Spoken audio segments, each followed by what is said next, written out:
Hi, I'm Independent State Representative Marty Groman of Biddeford. Got a really important topic today, opioid crisis, opioid recovery. I'd like to welcome my guest, Phil Aldrich. Hey, Thank Phil. you. So you and I have worked together quite a bit. You're a person in long-term recovery.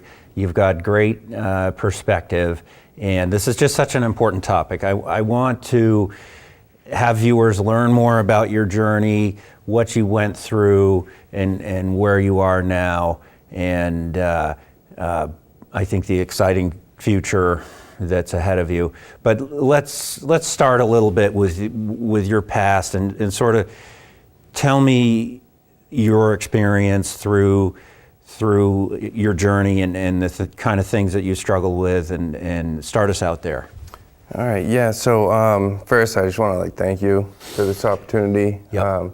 You've been a big help and support, and showed a lot of acceptance, and yeah, that means a lot to me. So when I was young, I was 14 months old. My mom took off due to her disease, and that was pretty hard. Today I do have a good connection with my mom, a good relationship, but it wasn't always like that. I grew up, my dad raised me and my brother on his own, and he put food on the table, roof over our head, clothes on our back. Just we didn't really have that that person really there for us we could go to for help. I grew up being told that everything was made up in my head, all the problems I was having and stuff. So I just there's a lot of pain, anger, confusion, didn't know what was going on, no one to talk to. And yeah, pretty much I ended up going out and hanging out with friends and go out to the streets, and I got the acceptance. When you're doing things, whether you're drinking, whatever, you got those friends that are saying that I'm cool, the things I'm doing are awesome, and they actually were there for me. So needless to say, things progressed over time, and I had a lot of stuff that happened in my childhood. When I was 12, I had a issue where I was sexually assaulted, and it was hard. It was very hard. I had no one to talk to. I didn't know how to trust anyone, and I carried all that pain inside, and I didn't know where to go with it. So really, in high school, I had all that. I played baseball. I was good at baseball. I was on the varsity team. We won a state championship in Sanford, and I could have went to college and stuff. I was the kid in my family that could have done something, but I had all this pain, things going on. I thought I was the reason for stuff that happened, and I pretty much went to drinking and drugging to drown that pain. That was my solution at the time. So eventually it led me to getting expelled from school and dropping out. I was happy, I could do whatever I wanted. I could party, because that was my solution. So I finally could deal with the pain and not have to have restrictions. And I got kicked out of my house at 15 years old and ended up moving up north.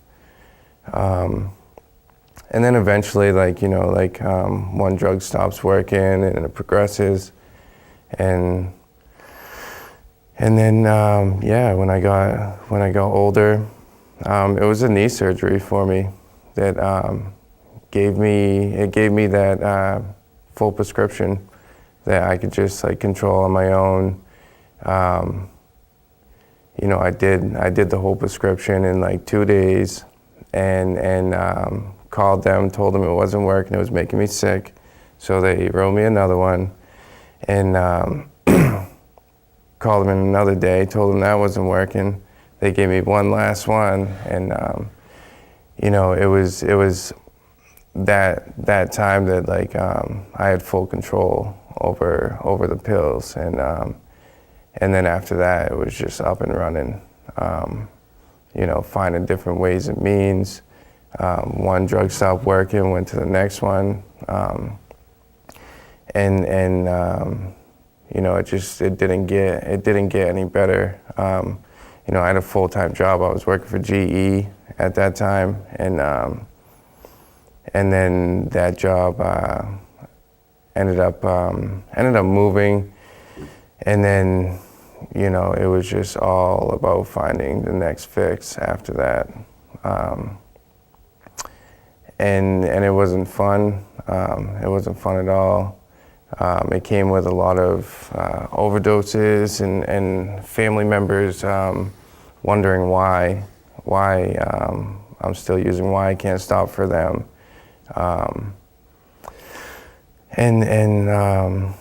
Yeah, I tried getting clean for like 3 years. And the only thing that like really was like stopping me was like willingness, and like doing it like a different way. I wanted to keep doing it my way, trying to figure out how I can do it my way. And it never worked for me. Like my way like got me to where I'm at like right now, to like fully surrender. So yeah, I got to the point where I went to 12-step programs, and for like 3 years straight, in and out, and I just didn't know like why I couldn't stay clean. And it got to the point for me where at the end of this time, like 2.5 years ago, I had family members. I was living with my sister, and you know, her and my brother-in-law were locking doors on me. So I like, because they didn't want me to come in and like keep watching me kill myself over and over. You know, there was times that I remember where I'm in the bathroom in the morning, and you know, I'm out of it in the bathroom from using, and you know, they're knocking on the door, pounding on the door, just telling me that my niece and nephew have to get ready for school. And it didn't feel good. It didn't feel good for me. You know, my dad didn't really want me on his couch anymore. I had lost the privilege to see some of my kids. And I was really like at rock bottom. Like I had like nothing. I was like hopeless. And you know, it's not like I didn't want to be clean, I just didn't know how to do it. So I did remember like where I went to see people that were clean and like stayed clean. So like this time I just made like a decision, like, you know, it's either life or death for me. And like these people like truly care, and they just want to like help me like love myself so I can stay clean. I remember I went to the hospital 2015, it was January, and I went there, and I had my last use that morning, and I went at nighttime, and I didn't know where else to go. I had gone to Mercy Detox years ago when it was open, so I went to the hospital and told them that I used this morning, and I was gonna be withdrawing, and I needed to go somewhere. I was there for a while, and the doctor came in like an hour later and told me that unfortunately there's no help for substance abuse, and they sent me home. And you know, that was like another thing that like made me feel hopeless. I just didn't know where to go. I didn't know who to talk to. I didn't know what was available out there. So that was one of the other things that like brought me, you know, back to 12-step programs. So this time I completely surrendered, did what I was told. I trust the people there. They know how to put together a day clean, which is like powerful. I remember it took me years to like put together like 20 minutes clean. So these are people that helped me in my journey, and always had my back and stuff. So it's pretty much how I got to where I'm at now, and I still continue to do that. Still continue to try and be there for other people, trying to do the same thing, because like I want to like give back what was like freely given to me, and it really helps me stay clean. So Good for you. yeah, No, you've impressed me with your strength.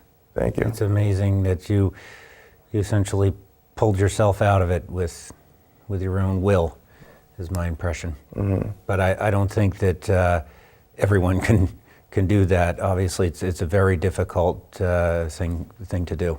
Right. Yeah. Now, you had some run-ins with law enforcement along the way. Yeah, I did. I was about 2 months clean, and I was on bail. I was on bail conditions, and I'd gotten a phone call from my dad saying that the cops went there to do a bail condition check.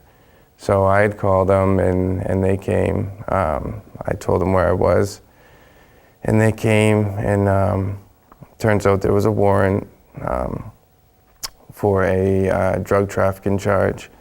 That happened 2 months before I got clean.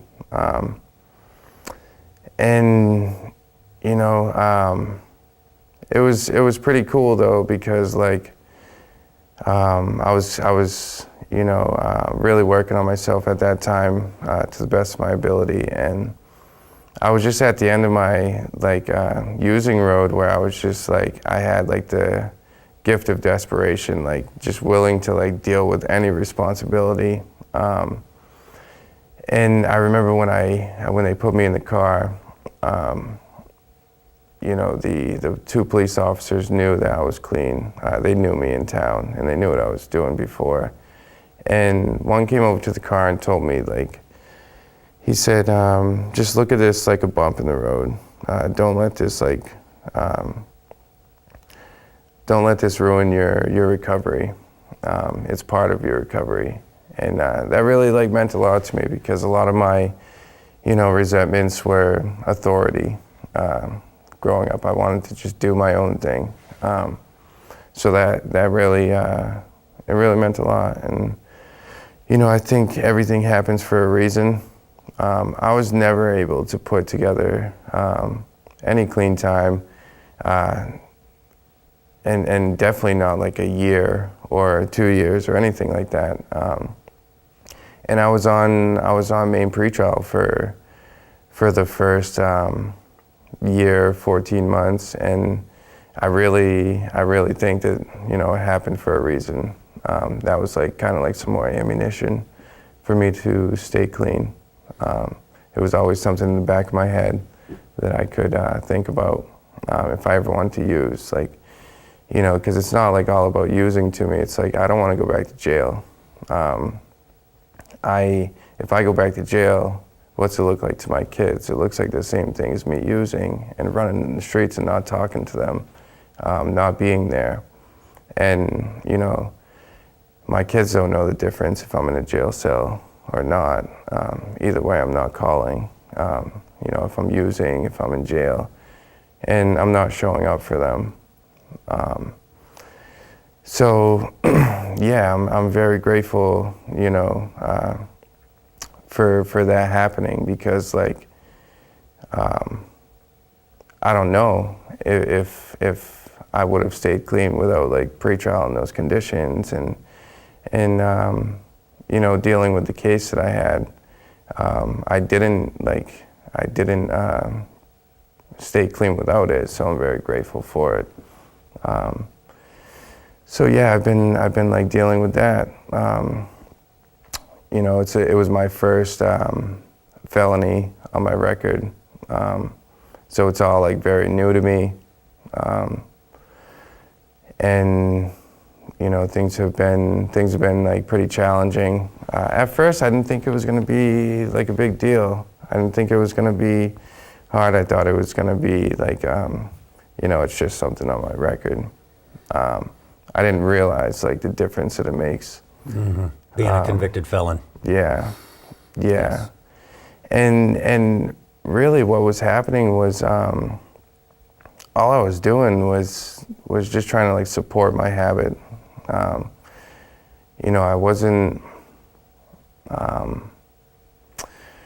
wasn't trying to like take over the state or anything.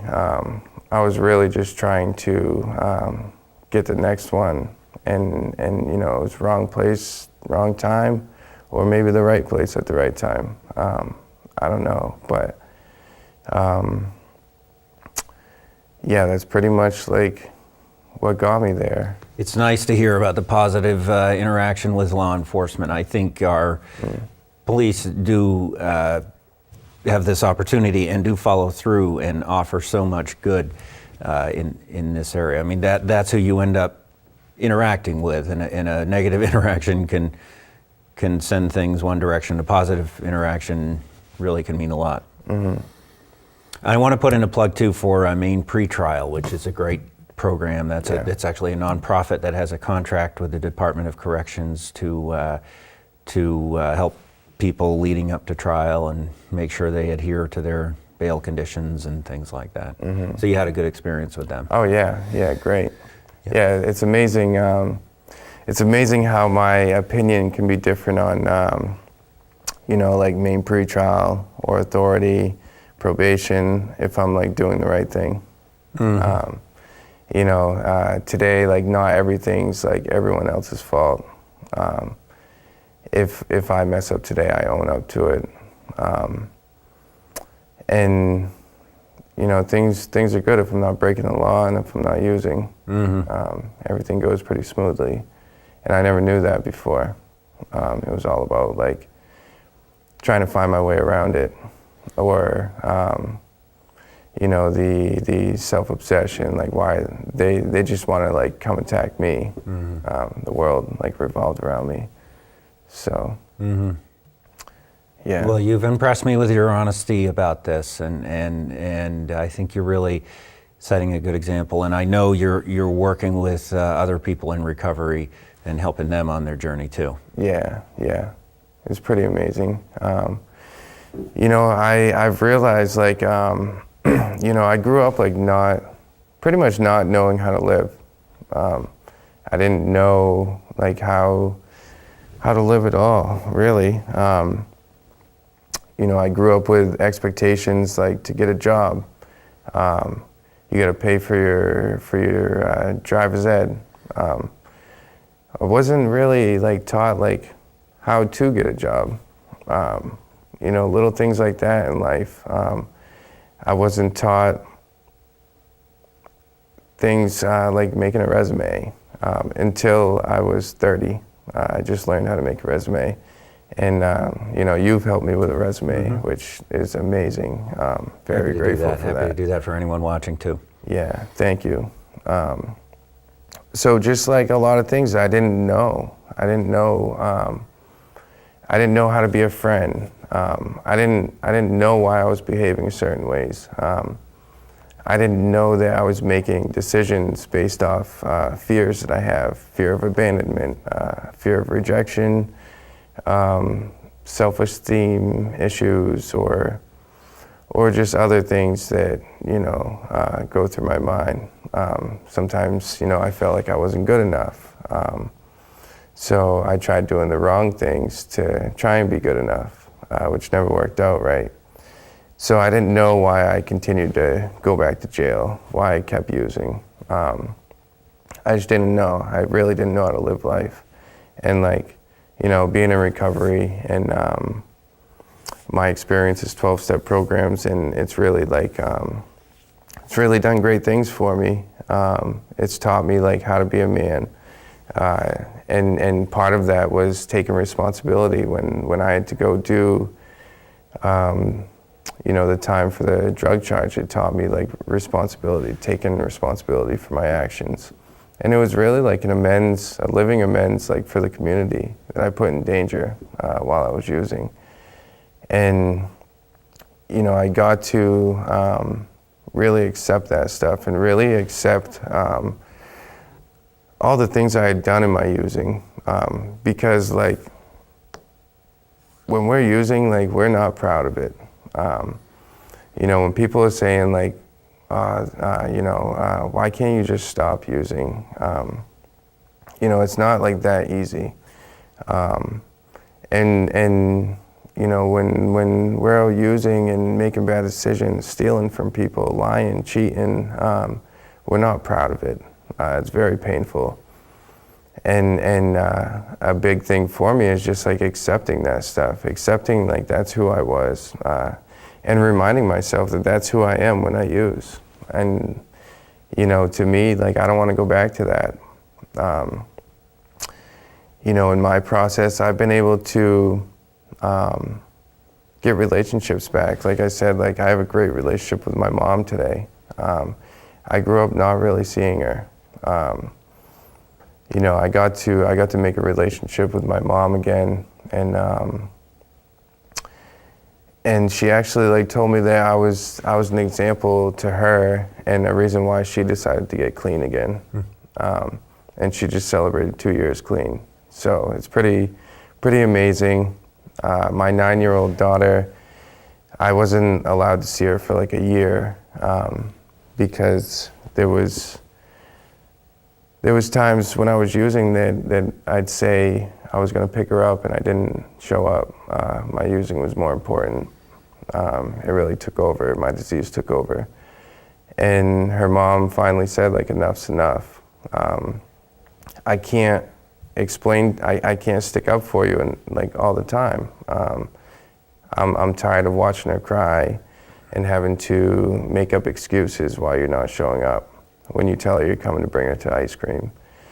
So her mom made a decision that she wasn't gonna put our daughter through the pain anymore, and I wasn't allowed to talk to her or see her for over a year. And it was about 10.5 months in my recovery that I went. Took a lot of prayer, which is stuff I never knew about. You know, I got to find like a connection with a higher power of mine. And you know, have some faith in that, and like taking suggestions, doing the next right thing, not picking up, and you know, pretty much turning my will over to my higher powers. I did things a little bit differently.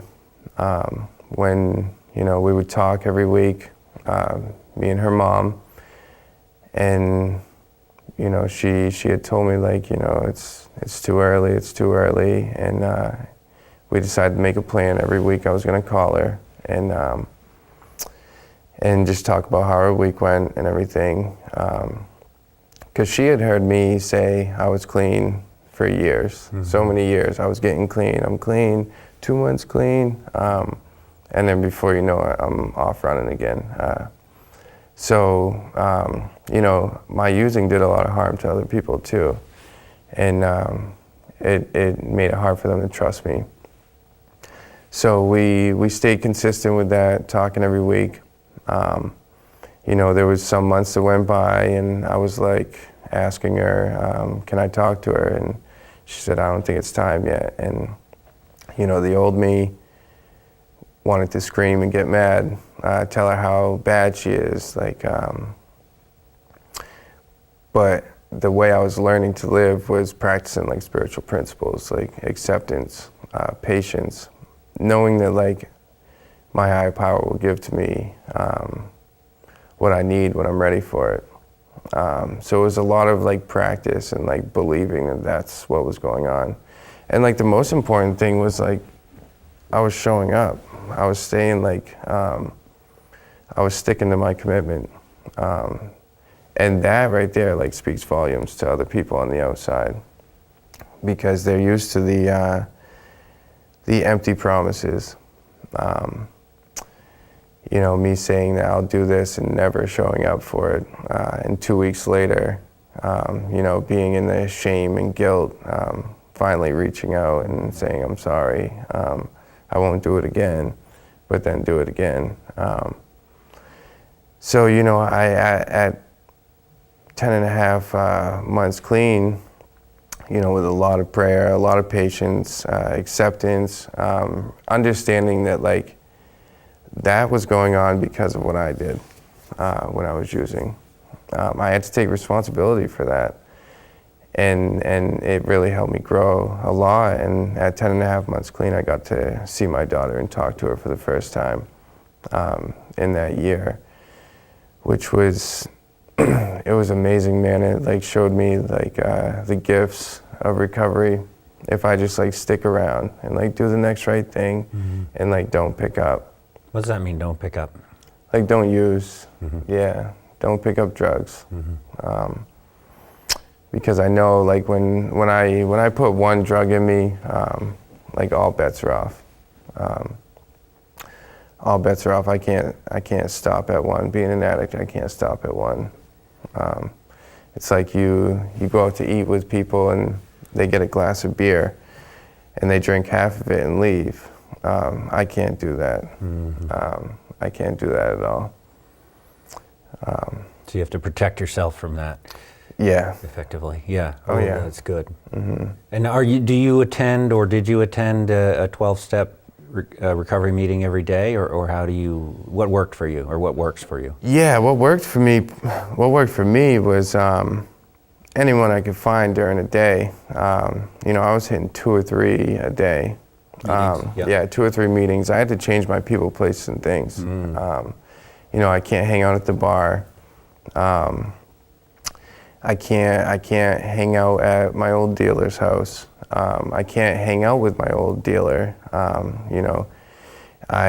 can't hang out with people that weren't trying to stay clean. I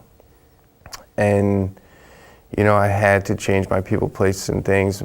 My experience was throwing away my phone, getting a new phone, and just going to 12-step programs and getting new phone numbers.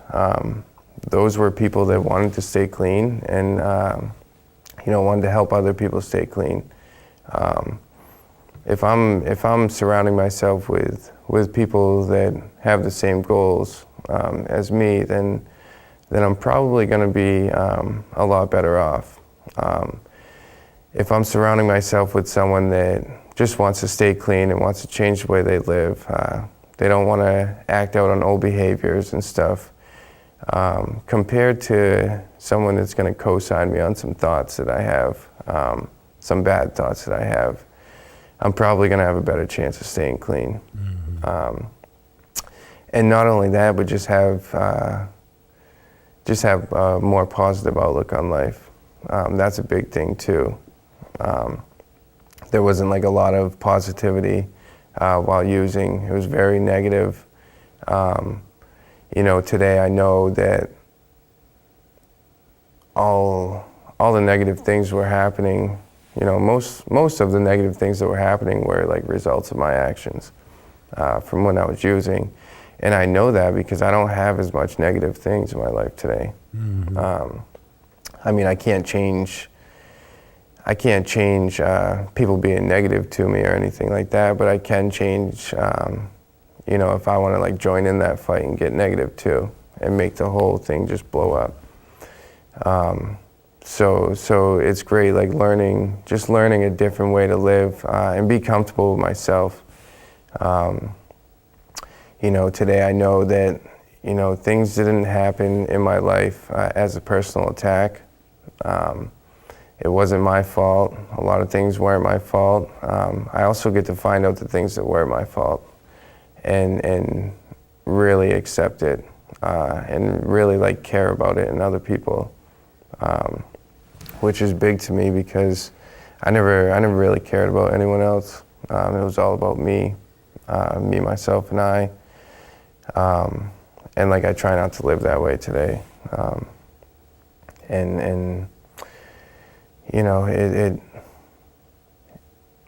It's freeing. It's very, very freeing. Yeah, Good for you, Phil. We're proud of you. Thank you.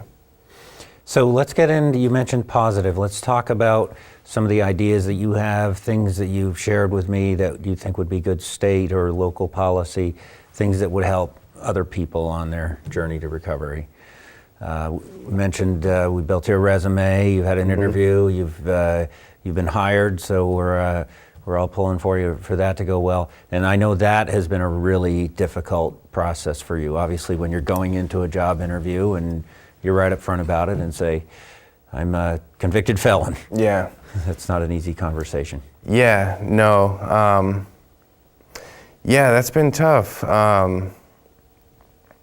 You know, a lot of places, and I understand it, but a lot of places do background checks, and you know, background checks go back 5 years or 7 years. I've been clean for about 2.5 years and haven't had no run-ins with the law in that time since I've been 2 months clean. And you know, I go to the interviews, get the background checks, and you know, I've been hired a few times at places, and then they do the background check, and they call me or don't call me, but they call and say, I'm sorry, but we're not going to be able to move forward with you. It's very frustrating. You know, when I got out of doing my sentence, got on probation, there's different things to pay for. I have to do counseling. There's restitution. There's supervision fees. There's rent, which also does background checks at a lot of places. There's just a lot of stuff that, you know, I gotta pay for. Child support, and it makes it very tough. You know, You're to not find, working. Yeah. Yeah. You don't have that money coming in. Right. Right. Not having the money coming in, and just being denied at a lot of places, because, you know, being in recovery, like, I want to be like a responsible and productive member of society. Like, you know, I don't want to do it for other people. I want to like prove it to myself that like I can be a part of society. Like, I'm a human. Like, I'm not like a different person. I just like made a mistake from when I was using, and it's kind of hard sometimes because it kind of like brings me back to like that mistake a lot. And I understand some places have policies, and but you know, it just makes it difficult to like move forward. You know, and it just makes me wonder sometimes, just about like, you know, I don't know if it's society or the community, if they, you know, this drug epidemic's a big problem. And when people come out of jail or want to get clean and they have something on their record, you know, it doesn't make them a bad person. You know, I have something on my record from two years ago, and like, you know, the jobs I went to for interviews, like I know I could have been like a big part of achievement at those jobs, and I'm not like a bad person, and it just makes it hard. It makes it stressful. It makes your options limited. Hopeless, and being an addict, you know, we only know like how to live a certain way. I lived a certain way, an illegal way, for about 20 years, and that's the only thing I knew. So, you know, today I strive to like live like legally and like do things like by the books, a lot differently than what I used to do, and you know, sometimes an addict might, when their options are like limited, their choice is going to be limited too. some people might go back to selling drugs because they know that they can make money that way, and then eventually they're going to be using again, back in jail, and the circle's just going to keep going because they might not have had that opportunity, to get employment, and plus they could be feeling like they're not accepted. They are a bad person. Because they didn't get that job. Yeah, because they didn't get the job. Society looks at them differently. The community don't accept them. They really aren't worth staying clean. That's all stuff that like our disease tells us. And at the flick of a switch, someone can go back to using. It's really like painful to see that happening. Luckily, I have the support and use tools, and have had people like you helping me out to stay hopeful. It means a lot with someone like at the line of work that you do that can like be supportive. It like really helped me feel accepted again. The times of being denied. And having you have like acceptance for me and want to help me on your own time meant a lot to me, and it really like gave me a lot of hope to that I can be accepted in the community and move forward. Good. I'm happy to do it. I'm happy to do that for anyone watching too. I hope people know that. And it means a lot to me to see you progress. And I've got a lot of connections in the employer world from having been a long-time employer in the area myself. So, and I agree with you. I mean, I think we've got to build a ramp for you and people like you who are struggling with this chronic relapsing disease to get better. It's not a moral failing on your part. It is that, a chronic relapsing disease that we need to take on, and building everything around it that we can, housing, transportation, health care, employment, all of that is what it takes to help take it on. Yeah, it's definitely something that holds people back. Yeah. It's very overwhelming when you fill out an application and you see that question. Yeah. It's tough, but I understand the employer's take on it too. So right.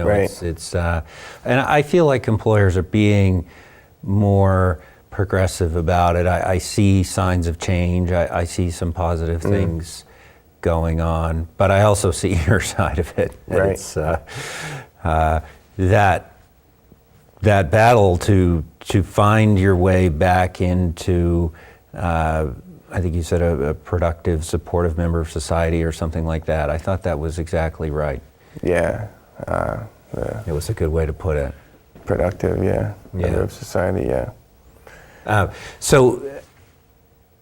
So many ideas that you've put together that I'm hoping we'll find ways to follow up on. The Peer Recovery Center, I'm really intrigued by that. It seems to me that in your situation where you went to the emergency room essentially, and you said, I'm here, I'm ready, get me off of this train. And there wasn't a good mechanism for the hospital or the doctor to do that. I think a peer recovery or a drop-in recovery center, is a good idea. Where every day it's a place that you could go. Yeah, I've experienced with the PRCC in Portland Recovery Center. That place saves lives. Any time of the day, if someone's feeling hopeless or alone and wants to isolate, you can just go right down there. There's always something going on down there. You can go down there and sit on the couch and not be alone. I went there a few times, and man, sometimes I was just down, and just go there, sit on the couch, and you'd be surprised people that come in, and you laugh with people and get your mind off whatever you were thinking about.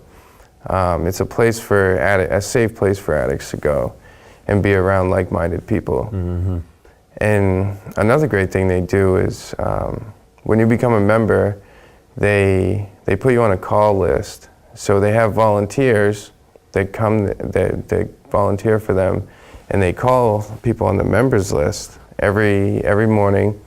They would call me every morning.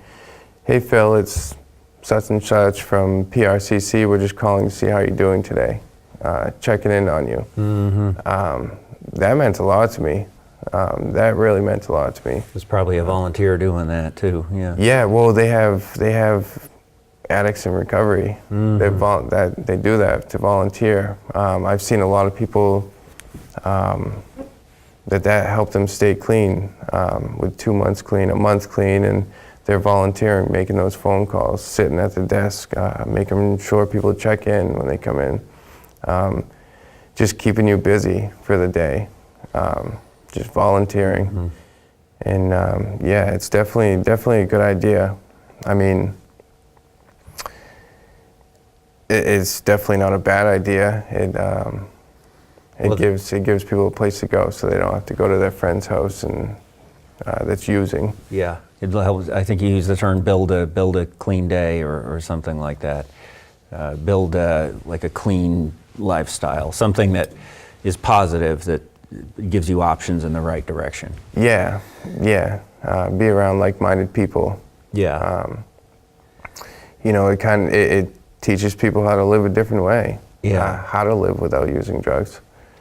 So let's talk about this idea that you and I have of a recovery job fair. I really think, I hope this is something that we can build on and pull off. So I think there is a workforce shortage out there. A lot of employers are hiring, so that's the good news. Mm-hmm. And there are a lot of progressive thinking employers in the area who are willing to look at you as who you are now. And I think that's great. And I'm really hoping that we can build on that and pull together a job fair. Pleased to say that Phil here is not available. He's got a job, but we can. I think if we can put people in the right room together, this is the kind of thing that make a difference. Yeah, that would be huge. The recovery job fair. Just employers that are willing to give people an opportunity, understanding that they made a mistake a couple of years back or whatever the case, and it really helps the addict too. Like I said,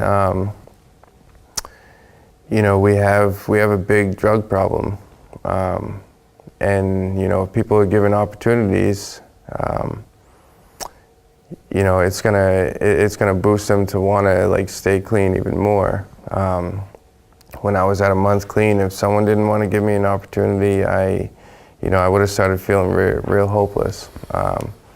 And so it's it really helps the bigger picture, all around. We want to try and find solutions for this epidemic. But for example, if someone just gets out of prison, or someone's just getting into recovery, and they want to find a job, they can pay their bills, and they can't find one because of their record. It's a matter of time until they go back to using, go back to stealing, and end up back in jail, and it's like a vicious cycle. Mm-hmm. A lot of us just don't know how to live a different way, and that's why recovery centers are great, and just some employers that may be open to giving people a second chance, because like I said, you'll find out the people in recovery are some pretty good workers. Mm-hmm. We want to show up for work every day because we want to prove to ourselves that we're not like what we used to be. Yep. And little things like that are huge for us. That's like gifts that we get. Yeah. So who knows, it might benefit from it. Yeah, yeah. I've consistently heard that from employers, that people in recovery are great employees and that they work hard and they're extra dedicated. And I mean, dedicated is a word that I often hear, that the work is very meaningful. The ability to contribute is very meaningful. Yeah. Phil, we're proud of you. Thank you. I mean it. Yeah, Yeah. it's good. It's nice to see. So my contact info is there on the screen. Reach out to me if you're interested in this peer recovery center, the drop-in recovery center. There's a community group pulling together on that. And also this recovery job fair here locally in the Biddeford-Saco area. Very much just the beginnings of an idea, but it's something I'd love to be able to try to pull off. So reach out to me if you're interested in that. Let's see if we can get that done. And Phil, are you willing, if there's somebody in where you were 2.5 years ago that wants to reach out to you or get connected with the programs that have worked for you, is that the kind of outreach that you would welcome through me or however people wanted to reach out to you? Yeah, definitely. People can reach out through you. Yeah. People can find me, on different social media. If anyone's struggling, definitely don't hold back if you know someone or if you're dealing with problems and you're hopeless, you don't know how to get clean. Definitely reach out. I never knew it was available. I never knew how to get clean or stay clean. I had to reach out and accept the help from other people. It's definitely a hard thing to do, to reach out, but it definitely saved my life. So, yeah, I'm available for anyone to reach out to me. Mm-hmm. Yeah. Thank you for that. Yeah, make that start. So, yeah. Good. All right, Phil, we're proud of you, man. Thank you. Thank you for everything. Yep. Good. I think that was